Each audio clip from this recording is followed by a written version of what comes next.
This channel does not promote any violent, harmful, or illegal activities. All content provided by this channel is meant for an educational purpose only. New টাউনের খুনের ঘটনায় আটক মৃত ইটভাটা ব্যবসায়ীর business partner কাজী রফিকুল ইসলাম ওরফে পরাগ।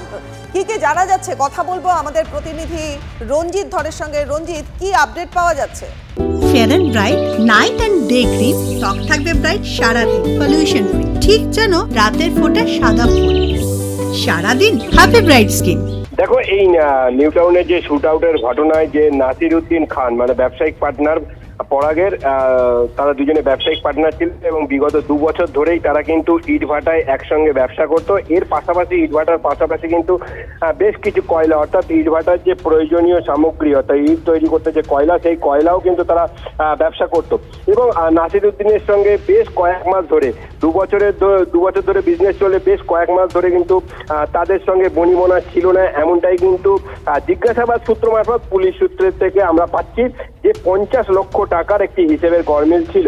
এবং শনিবার সন্ধ্যে নাগাদ ওই 7:30টায় সময় পোলেরহাট থেকে শ্যামনগরে ছিল এই নাসির উদ্দিন, এবং তারপরে হঠাৎ ফোন পেয়ে তিনি বেরিয়ে আসেন শ্যামনগর থেকে কোথায় বেরিয়ে এসেছিলেন না, নিউ টাউন রাম মন্দিরের সামনে। এবং তারপরে এই শুট আউটের ঘটনা, অর্থাৎ যেই সময় শুট আউটের ঘটনা, অর্থাৎ পয়েন্ট ব্ল্যাঙ্ক রেঞ্জ থেকে 2 দুষ্কৃতী এসে গুলি চালিয়ে বুক লক্ষ্য করে গুলি চালিয়ে চম্পট দেয়। এবং যে দুষ্কৃতী দুজন চম্পট দিয়েছিল তারা কিন্তু রেকি করেছিল, এমনটাই কিন্তু তার বন্ধু সূত্র মারফত, অর্থাৎ এই নাসির উদ্দিনের বন্ধু সূত্র মারফত আমরা জানতে পেরেছি। এবং তারপরেই তারা কিন্তু জনবহুল এলাকা থেকে বন্দুক উঁচিয়ে কিন্তু পালিয়ে যায়। এবং তারপরেই কিন্তু যে বিধাননগর কমিশনারেটের গোয়েন্দা বিভাগ তারা আসেন ঘটনাস্থল থেকে, পারিপার্শ্বিক তথ্য প্রমাণ নমুনা সংগ্রহ করেন এবং যে সকল সিসিটিভি অর্থাৎ নিরাপত্তার দায়িত্বে থাকা যে সকল সিসিটিভি ছিল, সেই সিসিটিভির কিন্তু অধিকাংশই ক্ষেত্রে ফুটেজ পেতে ব্যর্থ হয়েছে পুলিশ। তার কারণ হচ্ছে অধিকাংশ সিসিটিভি কিন্তু বিকল হয়ে পড়েছে আর কোনো ক্ষেত্রে কিন্তু বিচ্ছিন্ন হয়েছে, এমনটাই কিন্তু পুলিশ সূত্র মারফত জানা যাচ্ছে। ইতিমধ্যেই কিন্তু পরাগকে আটক করে গতকাল রাত থেকে পরাগকে আটক করে জিজ্ঞাসাবাদ করছে এবং ভোর 2:50 নাগাদ পরিবারের পক্ষ থেকে একটি খুনের লিখিত অভিযোগ দায়ের করে। এই ঘটনার সঙ্গে কারা কারা যুক্ত, এই পরাগ কি কাউকে নজর থাকবে আপাতত। ধন্যবাদ তোমায়।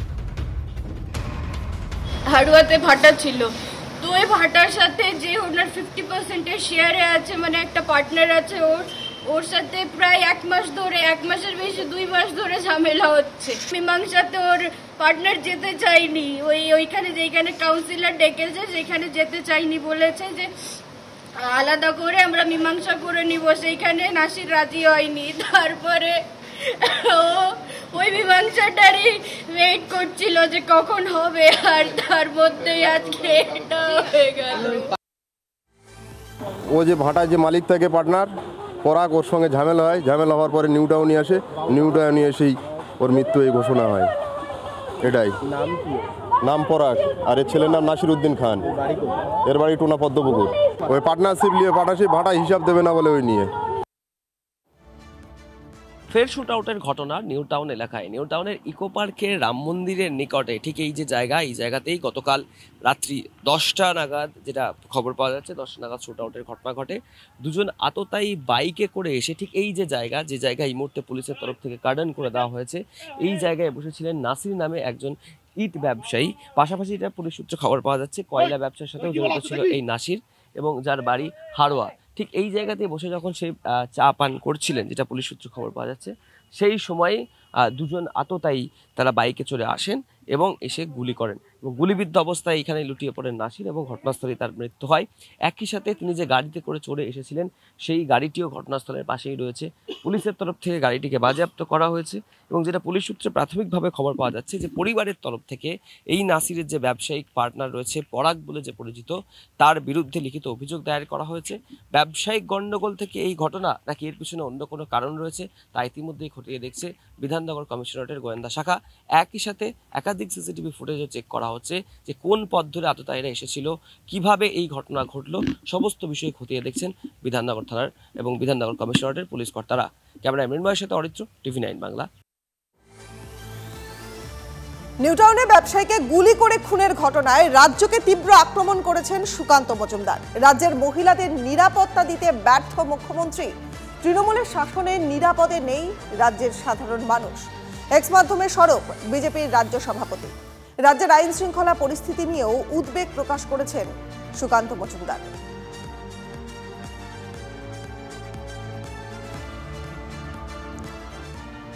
নবান্ন অভিযানে চোখে গুরুতর আঘাত পাওয়া কলকাতা পুলিশের সার্জেন্টকে চিকিৎসার জন্য নিয়ে যাওয়া হলো হায়দ্রাবাদে। মুকুন্দপুরের একটি বেসরকারি হাসপাতালে দেবাশিস চক্রবর্তীর চোখের চিকিৎসা চলছিল। কলকাতা পুলিশের অ্যাম্বুলেন্সে তাকে নিয়ে আসা হয় হাওড়া স্টেশনে। সকালে ফলকনামা এক্সপ্রেসে তাকে নিয়ে যাওয়া হয় হায়দ্রাবাদ। রওনা দেওয়া হয় পরিবারের সদস্যদের বক্তব্য।